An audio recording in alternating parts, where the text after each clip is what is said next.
Hello and welcome.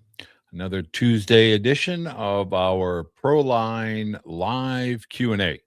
Hopefully tonight we have Rick Finley that will stop by and join us from MDI Academy down in Ohio. We'll wait, and when he joins us, I'll bring him up and put him on stage. We're going to answer questions tonight.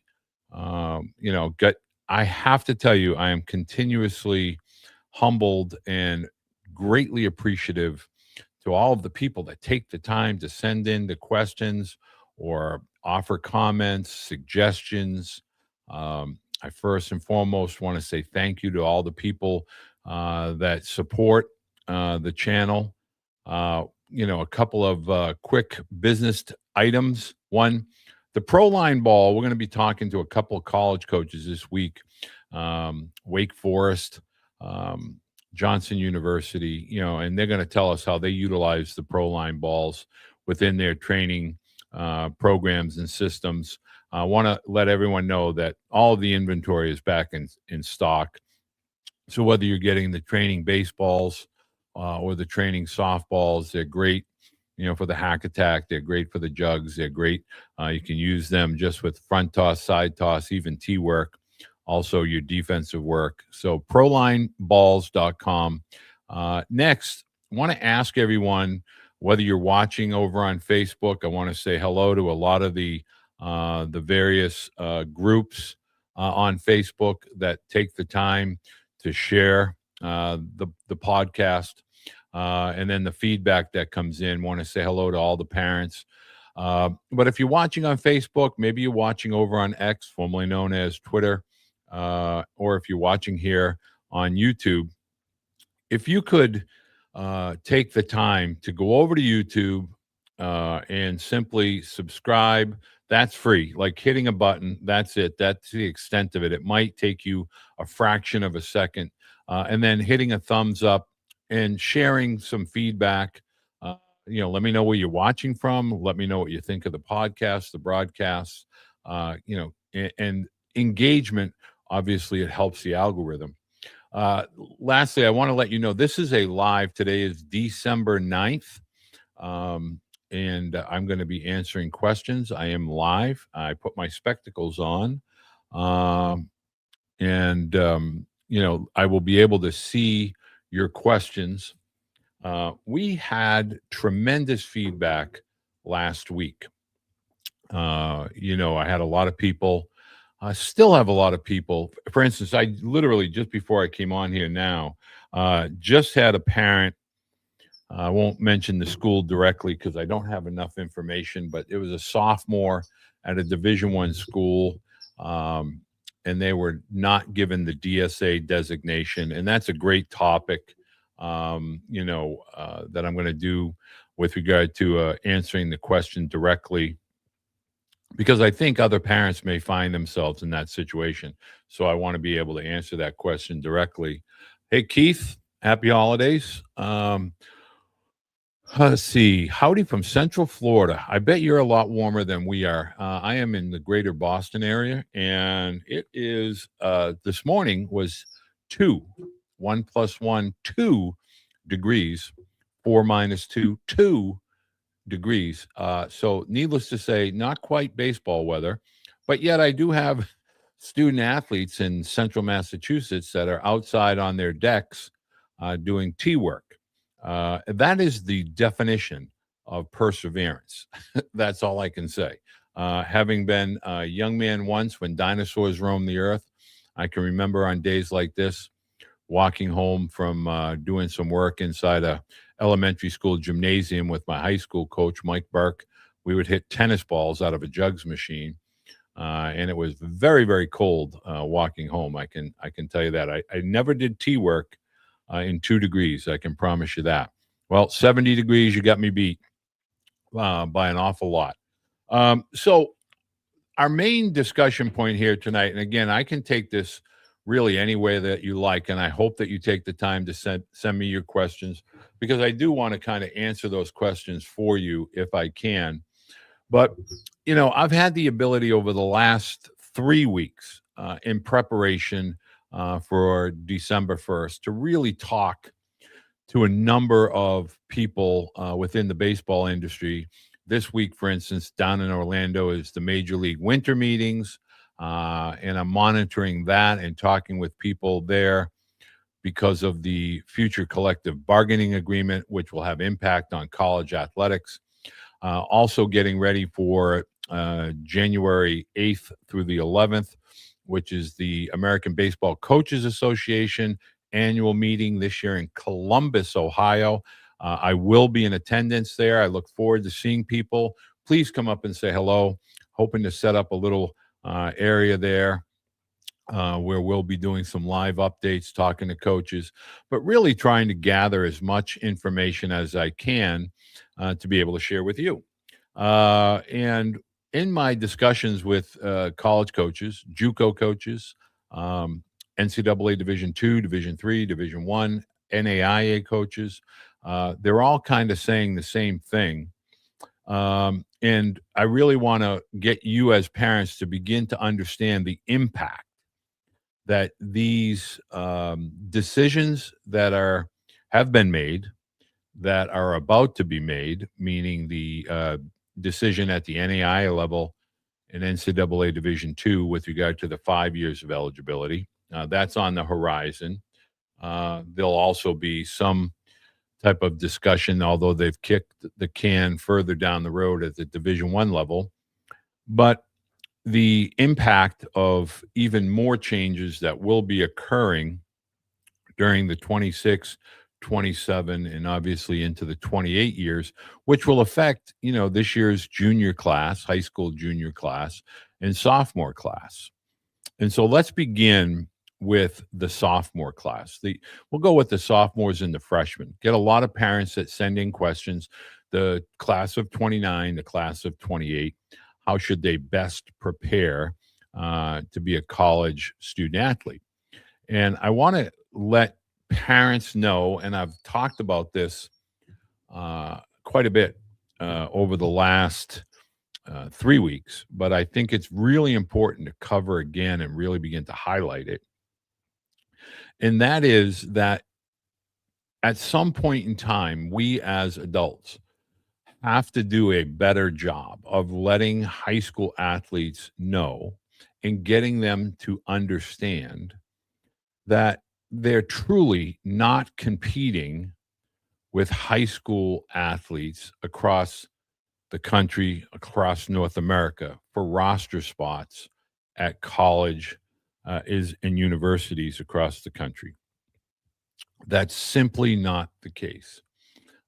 This week was able to talk with Coastal Carolina, Tyler Shoemaker.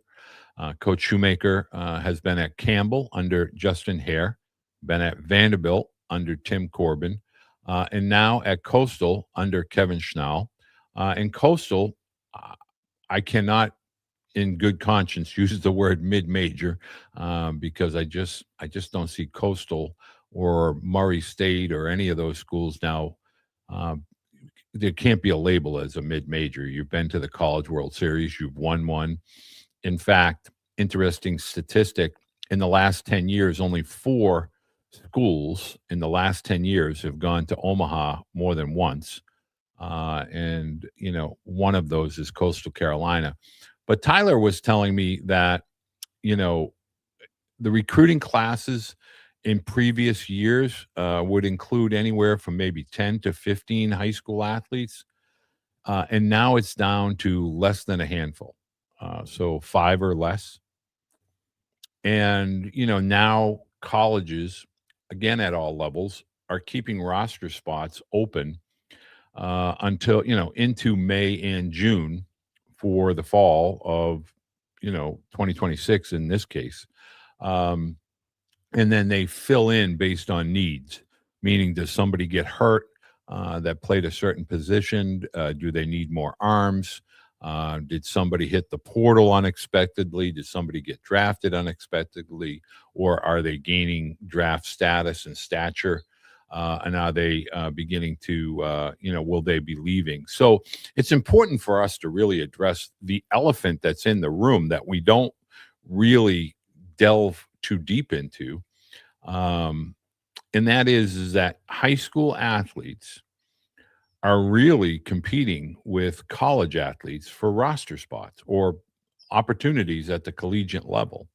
Um, and I really want to push back on the narrative of, well, you know, it's somebody's fault. It's the college coach, it's the high school coach. They over recruit. They didn't teach us enough. At some point, we as adults have to begin to put the onus on the athlete with regard to preparing accordingly for I guess we're going to call it the new rules of engagement.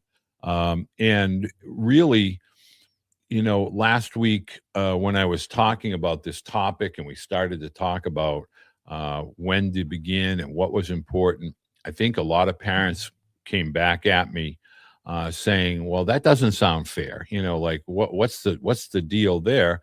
My son or my athlete is just as good, and well, that may be the case, but at the end of the day, and I'm going to give you what I call the domino effect here so that you can begin to understand what this really looks like. Um, okay, Bucky Banjo. Okay, I love that screen name. Would you agree the path to college baseball is easier as a pitcher than a position player?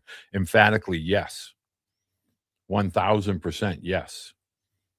If you're a pitcher, you throw strikes and you have certain metrics, um, you know, and you throw, the bigger part of this is everyone, and when I say everyone, all of college baseball, always going to be on the lookout for arms. Always going to be on the lookout for arms. So as a pitcher, you're always going to have opportunities if, in fact, you can throw really three or more pitches for strikes. If you throw two or more, that means you'll be a reliever or a bullpen guy. If you throw three or more, you'll have opportunities to start.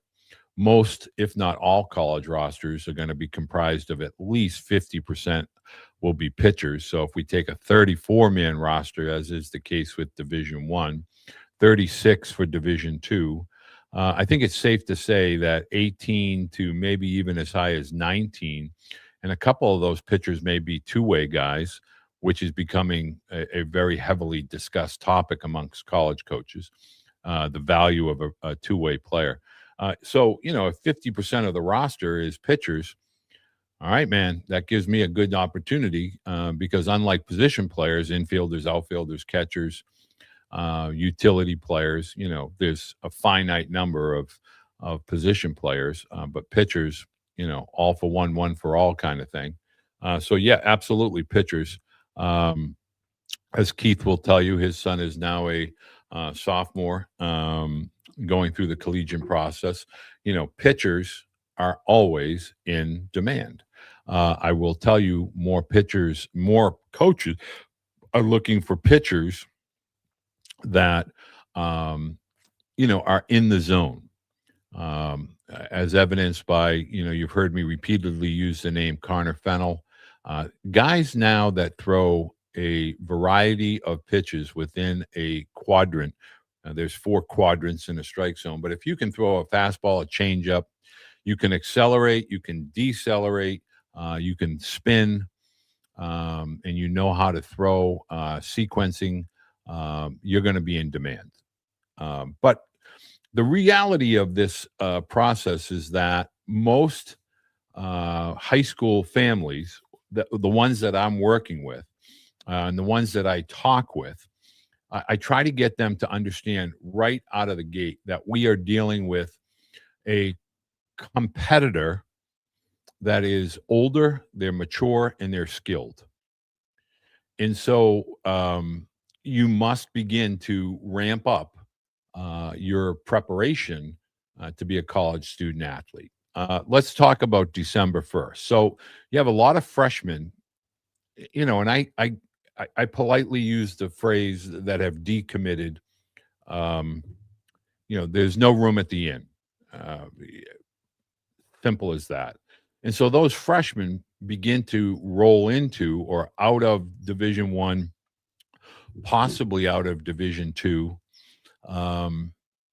into, if they're freshmen and sometimes sophomores, which is the case today, they'll begin to look for JUCO spots, because obviously it's the path of least resistance, and there are some JUCOs that do have need left-hand hitting. They're always going to need pitching, and so those D1 fallbacks begin to infiltrate the JUCO, and that's the first domino. Then the D1 athletes will find their way to a Division II school. I have lots of D2 coaches looking for pitching, looking for left-hand power, and they have roster spots that are available now for those type of athletes. But my point is you see the dominoes begin to fall, and it will make its way to Division III in the spring, but not so much in the winter. It does on occasion. NAIA is always looking for falling talent coming down from Division I. And so it just means that there's less room at the inn with, if we call it 50,000 roster spots, and some of the ages are up to 24. And if they vote in for the fifth year of eligibility, we may go up 24, 25. So as a high school athlete, we need to begin to understand what needs to be done in order for us to be seen on similar ground or similar ability to play college athletics. And so again, I know I sound like a repetitive machine here, but every college coach you talk to talks about physicality and skill, physicality and skill. And so you need to address that sooner rather than later. Let's see here. Will DSA label remain with that particular student? Yes. So I think I'm getting axed at, let's see, Mexer. I'm not even going to try to figure that one out. But yes, the DSA label, once you have received that from compliance or the athletic department, that designation will always stay with you throughout your college career. So you'll always have that designation. Now, there are schools, and I just got an email to this today, right before I came on. There are schools that are going to try to avoid putting a DSA label or designation on an athlete. They're going to say that it was because they weren't skilled enough, they weren't strong enough. Imagine being a sophomore in college. It's hard enough being a freshman, but imagine being a sophomore in college and then being told that you're being cut. To me, so, I think that sometimes it can be used as I don't want to use the word excuse, but a rationale why they're going to cut a sophomore. I don't know the position, but it could be that maybe that school is getting an indication that someone went away to school and is now coming back. They went to a Division I school. Now they want to come in, and they're going to use that roster spot. Maybe they were a Division II student. Maybe they were a JUCO student. So many people moving around. There's so many moving parts. But as a sophomore being told, you're a year and a half into your academic transcript, and now you're being told, well, you can't play baseball. Or now what? Do I have to leave? Are my hours going to transfer? Have I taken classes towards a major? So many things that you have to, really unwind and deal with when you're leaving a college that we don't have time enough to talk about tonight, but really, really important, for parents to understand. Is one of the ways to combat the December 1st cuts to really focus on proper fit at the beginning so that way you don't have to worry about being cut or transferring to a different level. And Mr. Smith, I always appreciate you taking the time, as you do each and every week, to join me. But yes, emphatically, yes. the right fit. We talk about this, and I get parents that will send me emails. We cannot use college and try to predetermine a level, because really all levels of college baseball have become, there's a lot of parity, and there's not a lot of drama. Once we get through the Power Four schools, there's not a lot of separation. For instance, if I said to you, Florida Southern, Tampa, St. Leo's, Southern New Hampshire, I could go through a whole list of schools. Uh, IUP in Pennsylvania with Steve Klein. Um, these schools that are Division II schools, if I just put uniforms on and I just gave them colors like blue and green and just said, okay, you tell me which team is Division I and which team is Division II, you couldn't tell me. You could not tell me. I promise you. In fact, if I took a JUCO team, McClellan, Weatherford, Blinn, LSU Eunice, Chipola, Orange, Westminster out in California, or anyone, out in Arizona. If I didn't tell you a level or division and I just put different uniforms on these guys with no mascots, you'd have a tough time telling me, whether they were Division I, whether they were NAIA, or they were JUCO. I promise you that's the case. The biggest separator is the depth on the arms that come out of the Power Four schools, a Vanderbilt and LSU, in Alabama, Florida. Those schools are rolling out. Every dude is coming out at 93 to 98 miles an hour, right side, left side. But the position players, not a lot of margin of difference. So you need to find the right fit. When I say you, as a family, we don't have to worry about that freshman, sophomore, even into our junior year. You do not have to worry about what level. Roster spots are not going to be taken away. See, therein lies the biggest hurdle and the obstacle, because every parent assumes, well, I just saw a 2027 commit. Well, I just saw a whole bunch of 26 decommits.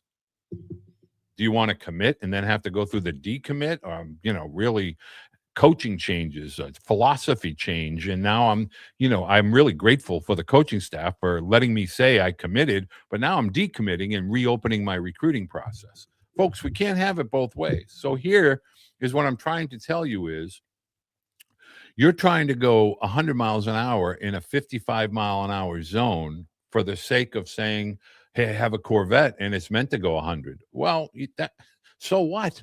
At some point, somebody's going to pull you over and say, hey, that's not allowed here. And so you have to begin to think, okay, my freshman year, sophomore year, and junior year of college, I want to do three things, and I want to do them to the best of my capability. One, I want to get my transcript in order. I want to make sure A's and B's play. A's and B's. I don't need to take AP. I don't need to take honors, but I need to take some pride in my grades.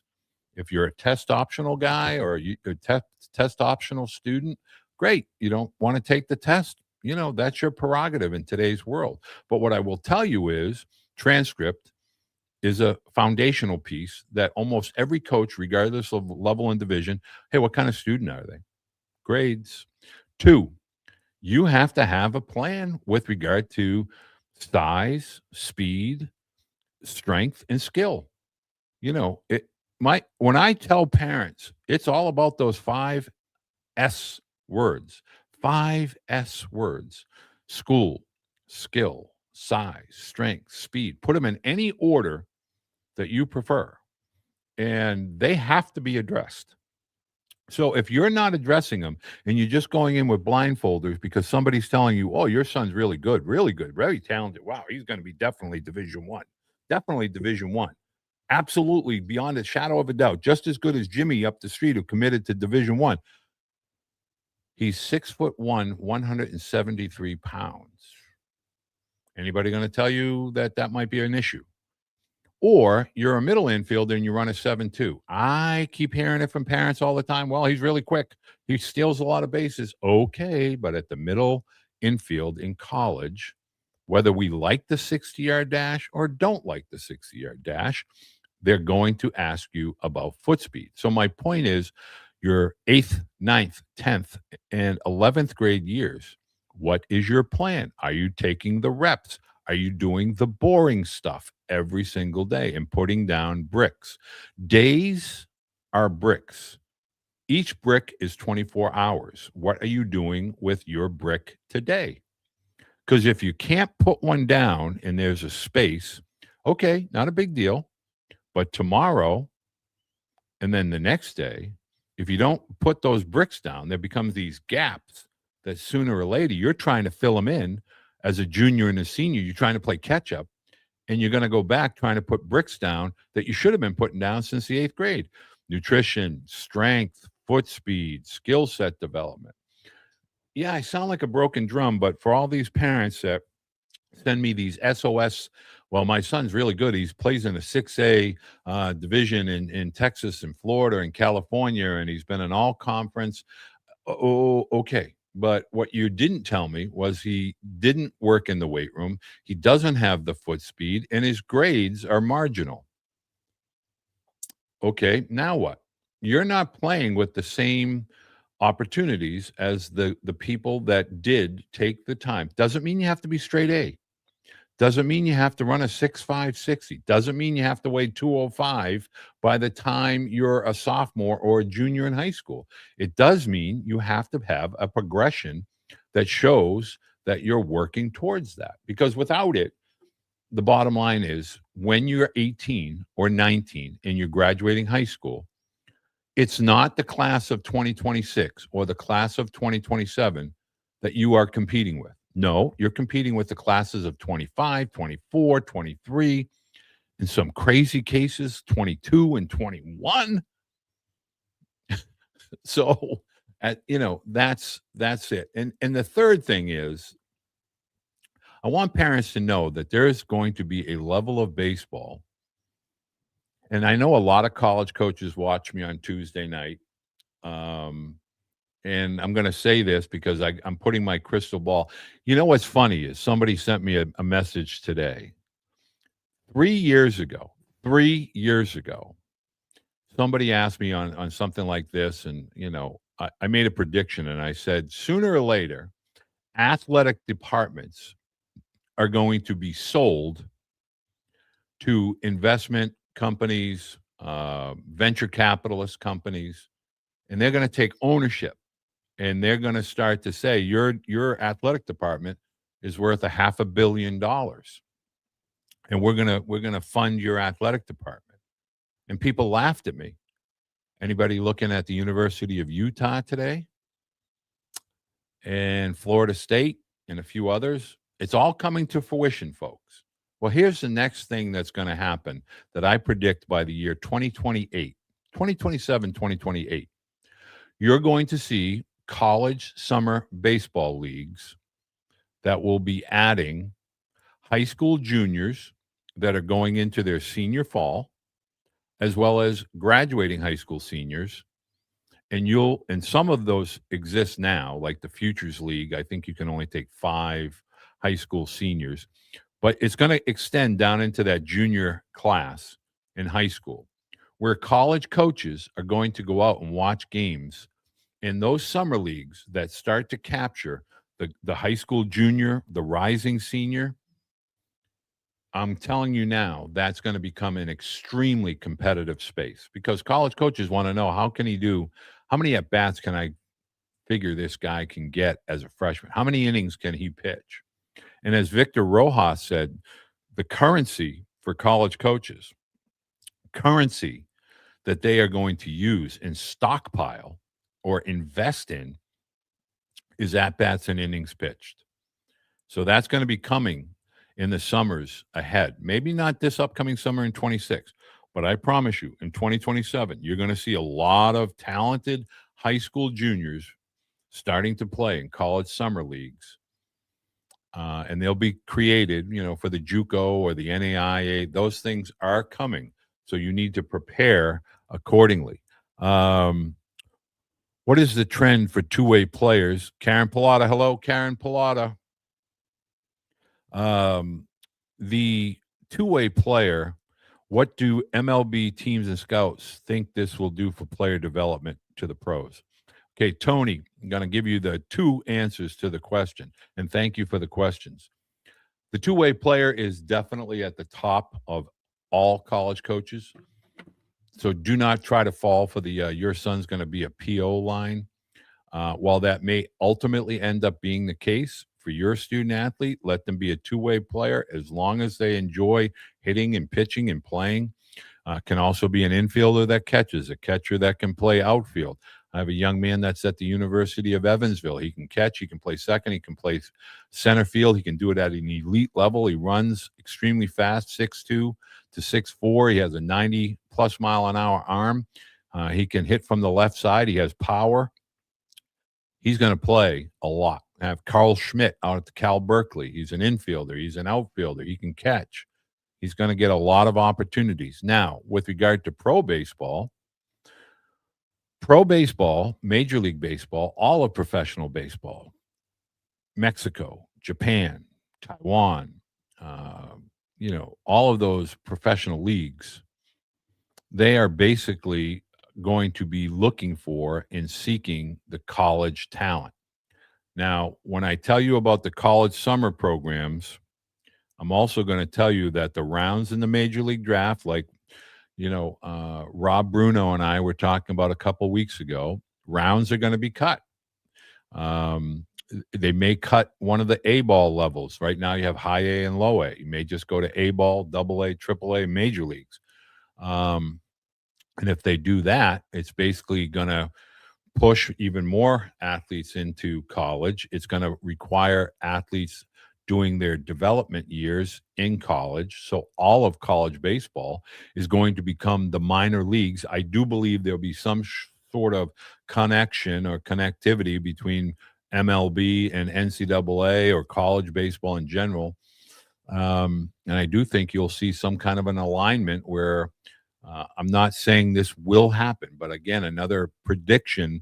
I do think you'll see what's happening in hockey begin to happen with baseball, because unlike football and basketball, where athletes go directly from those sports to, college basketball to the NBA, college football to the NFL, hockey and baseball basically rely on minor leagues, junior league, AHL, various minor league of hockey, where a major league team may select the draft rights to an athlete and then allow them to go to college. And then after a certain age, could be 21, could be 22, could be 20. They then would, if you've done your 2 years of college, how many Hobie Baker Award winners have you seen in hockey? A lot of correlation between hockey and what's going to happen with baseball. I truly believe that to be the case. So even more reason for you as parents to understand that the developmental time of 8th through 11th grade is going to play a critical role for those student athletes that aspire to play beyond college or beyond, at the professional level. Those things are going to happen. Okay, so yeah, I absolutely believe. So here's another dynamic, and Mr. Smith is bringing this up, and I really believe this is something to understand. And I'm not going to try to talk too far over people, but let's understand something. If Major League Baseball is basically running the show, which they are, and they're going to utilize college baseball to essentially become the developmental years, that what used to be referred to as rookie ball, short season, low A, if all that's going to be replaced by college baseball, I want you to understand that they are going to want more athletes playing at the college level in order to identify, evaluate to a higher degree of certainty. So those college summer leagues are going to take a large portion of the high school athlete. They play now in like the area code games. They play in East Coast Pro. They go to USA. They go to Cary, North Carolina, where Major League Baseball selects 140 to 200 athletes. They identify those. athletes, and then they play in various events. Those types of things are going to happen, but probably to like the tune of 400 or 500 student athletes. And those athletes will end up playing in these college summer leagues. I absolutely promise you that's coming. And there'll be things like the New York Penn League. There'll be things like the Appalachian League. There'll be things because all these old minor league ballparks are going to begin to generate income and interest. All you have to do is look at the Futures League here in New England, and it's a very profitable league. They have general managers, and they cultivate talent. They talk to college coaches. They get those high school athletes that are graduating to go into that league and compete at the college level. This is going to occur. This is flat out going to occur. And I want you to understand it's not up to whether I think it's good, I don't think it's good.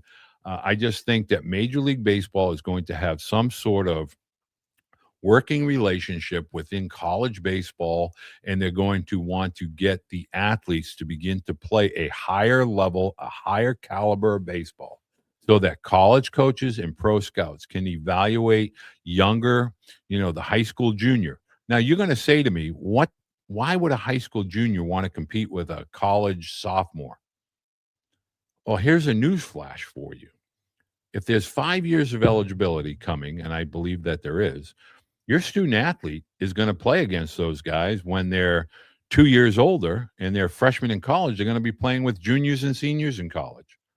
So this is going to become a much more competitive environment, which is what college coaches as well as pro scouts, executives at the professional level want. And it's as simple as that. So you have a decision as parents. You have decisions to make. At what point are you going to put your student athletes train on the track, meaning the grades, the strength, the skill, the speed? When are you going to address that? Who are you leaving that up to? I had an interesting dialogue with a parent tonight, and I said to them, most families will equate repetitions with regard to lessons by the minute, meaning my student athlete does X number of lessons per week, therefore they get X amount of reps. So they take repetition or skill development and they measure it in time. 30 minutes, 60 minutes. I have 4 lessons a week. I have 2 practices. I have 3 lessons, however you break it down. But that's how they quantify or count skill set development. When in reality, there are student athletes out there, like the athlete that I alluded to in the beginning. It's 2 degrees, and we have guys hitting balls off of tees on the deck, or doing acorn throws or rock throws or lima bean throws with hit sticks or broomsticks. They don't count their reps by minutes. They just go out and do them. They don't schedule them. They just do them. They just fit them in. That's a big part of developmental process. Let's see. Bradley Manis, can you please address the JUCO situation? I have guys still thinking that a player can play 2 years of JUCO with 4 years of eligibility. Okay, Mr. Manis, I saw you sent me a text. I will get back to you with your text. I want to tell you that is a fabrication. That is a one-off rule that it just goes to show you, like when we were kids and you would sit with 40 people in a classroom and you would whisper into your, classmate's ear, the elephant is pink and sitting on a stool. And by the time it got to the last person, the ram was sitting on the hood of a car. And, you just, people's interpretation of what they're hearing. I can just say to you, there will never be a day where you will be able to go to JUCO for 2 years and retain 4 or possibly 5 years of eligibility at a 4-year school. That would be, you would have athletes that can conceivably be 25 to 27 years old. Think about that. 2 years of JUCO, you graduated at 19, you reclassed in high school, graduated high school at 19. Now you're 20 and 21-year-old years. You might have redshirted a year. You took your 2 years of JUCO, and now you still have 4 or 5 years of eligibility as a 21 or 22-year-old. Holy mother of goodness. You want to talk about anarchy. You would have chaos with a capital CH all over the place if that happened. That is not accurate. If you're being told you can go to a JUCO for 2 years and still have 4 or 5 years of eligibility, that is not the case. I promise you that is not the case. Diego Pavia had some pretty high powered, and it's really didn't become law. It's just an injunction at this point that allowed him to play an extra year at Vanderbilt. And obviously, he was wildly successful. But what I'm trying to get you to understand is you can't believe everything. I mean, I always try to double, triple, quadruple check, with sources and talk to coaches. And, it's just a lot of people. It's a very predatorial world that we live in, which will bring me to my final point here. And Bradley, thank you so much for that. Yeah, you can work on your PhD. You can work on your, you can get your undergrad, your graduate, your PhD, your doctorate. I mean, all that stuff. You can be 28. Who needs residency? I'll just do 8 years of college, and then I'll get married and have kids, and tell them that I have 50 degrees. But I do want to end on this because I get a lot of parents that will come at me with this topic, and that is that if I was in your shoes as a 2026 through 2029, how would you approach? I will tell you that the road ahead, there's a funnel. If you look at the road ahead as a funnel, meaning you have this wide intake area, which is all these high school students, and I'm not just referring to athletes, all these high school students are being told, okay, you have to go to college.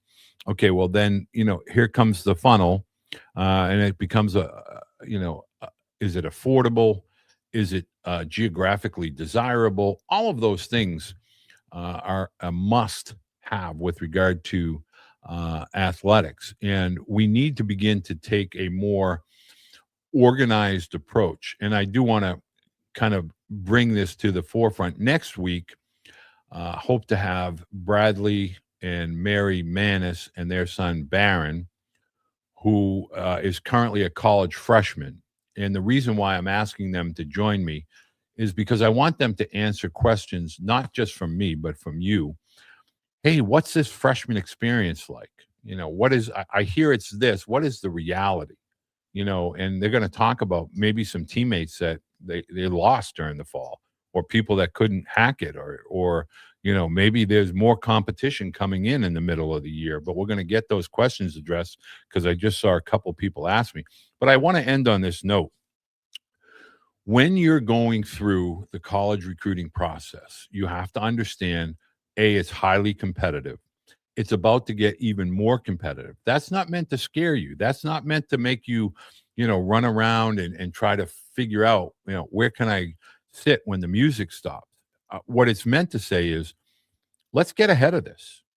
Like you don't need a recruiting service or a placement service. That's not what you need. What you need is someone that can kind of say, okay, this is your situation. These are your options, and this is how you should best prepare for those options. And then at the end of the day, you as a family choose what option is best for you, which school fits your student athlete. And it's over and above the athletics, meaning if your student athlete had a career ending injury, are they still going to want to be at that school? Do they enjoy that school, et cetera? But you need to have those things in place. Like if somebody says you run a 7.2, are you doing sprint work? Are you working with a speed coach? If somebody says, well, you're 155 and you're a high school junior and you need to get to 190. Like I had a bunch of seniors this year, class of 2026, swear to me upside down from Sunday. Oh, I'm being recruited. Oh, I got this school. I got that school. And then at the end of the day, every single one of those boys, every single one was told, need you to get bigger, need you to add some size, need you to add some weight. Maybe think about going to a JUCO, getting some reps. If you know that's the case, and that is the case, why wouldn't you want to begin to address that yesterday? Why do you want to continue to shoot yourself into the path of the arrows if you can take measures to gain size, gain strength, gain speed? Those are the types of things. And there are options. There are, I always tell parents this: when you are going to a destination, let's say you're going to someone's house for the holidays and you haven't seen them in a while, but you know where they live, you know a city, but you need the GPS to guide you, and you need the GPS to tell you what's the most efficient way to get there in a timely manner. This is the same exact thing that I try to explain to parents. If you're trying to get to a certain destination, you need someone that can provide you with alternative routes, alternative paths where, okay, we can get there, but we may not be able to go from A to B. I may have to go through A to L, but ultimately we're going to get there. Is that important to you? That is the message. That is what we need to hear. So I want to say thank you to everyone that takes the time to watch. I get a lot of people that will, share things on Facebook, share things on X, also on Instagram, and I'm very, very appreciative. But on the way out, if you can simply help with regard to building the community, and this is a community. I don't call it the Coach Beede community. I just call it a community of people I talk to on Twitter for the last 10 years, people I talk to that are college coaches, that are friends of mine. It's a community, and I really enjoy the relationships. I enjoy seeing people when I go to the ABCA who'll shout at me and, hey, Walt, listen to you, talk to you. And I hope in some way, shape, or form this does assist and help with regard to your process as parents. But if there's more questions that you have, go ahead and send me the questions, email the questions, walter@coachbeede.com. If you can go over to YouTube, if you can just subscribe, please share the channel and just say, hey, do me a favor, subscribe to Coach Beede. It's not join as a member, it's subscribe. Subscribing is free. Also engaging with the videos. When you see a video, here are two things that you could do that really could help me. One, engage with any and all videos that are YouTube, because that really creates algorithm help and assistance with regard to pushing the channel out. And two, if you try to watch any video that I put out for at least 30 to 40% of it. I may bore the heck out of you, but if you watch that 30, 40%, it also helps with engagement in the algorithm. So on my way out the door, I will put just a reminder that every single level gets a shot at the MLB Cape Cod League every year. So, I do have to scoop up my wife. So I do want to say this because, again, Mr. Smith, you bring up another great point. Parents, here's your homework until next Tuesday. What I want you to do is I want you to go to every major league roster, and I want you to look up all the players on your favorite team's major league roster.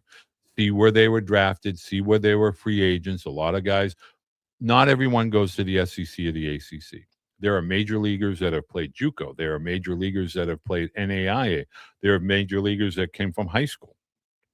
There are players all over college baseball that have come from way down, Division III or JUCO, and then worked their way up and ultimately played Division I. I have had players that were told they were too small, and then they end up as Patriot League Player of the Year. I have had players that have been told they'd never play Division I, and by their junior year in college, they're getting name, image, and likeness offers, and they're getting opportunities all over. Your pathway, your opportunities are controlled by you as a parent, you as a student athlete, and it's what you do that does the talking. If you're doing it, if you're putting a brick down every day, if you're building a foundation, ultimately you can build a house on that foundation. But if you don't put the bricks down, you don't put the work in, you don't have a foundation, you're not building anything, you can't get anywhere. I promise you that's a fact.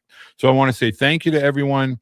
You're very welcome. The Corvette shakes, I can promise you right now, there are a lot of things that you can do with those Corvette shakes, the protein shakes.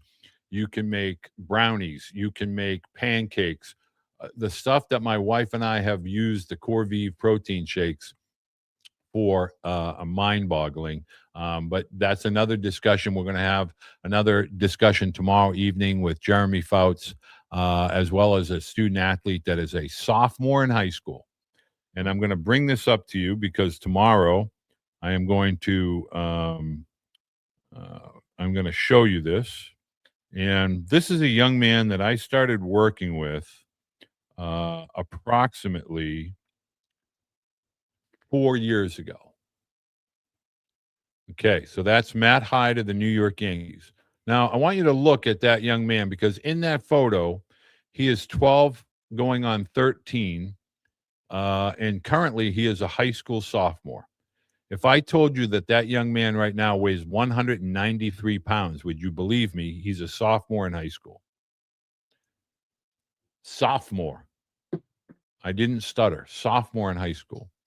So if he can do it, you can do it. And he's not the only young man that I've worked with that's in that path. I also have another young man I worked with since they were 12. My point is have a plan, execute the plan. You can do it, but it does take work.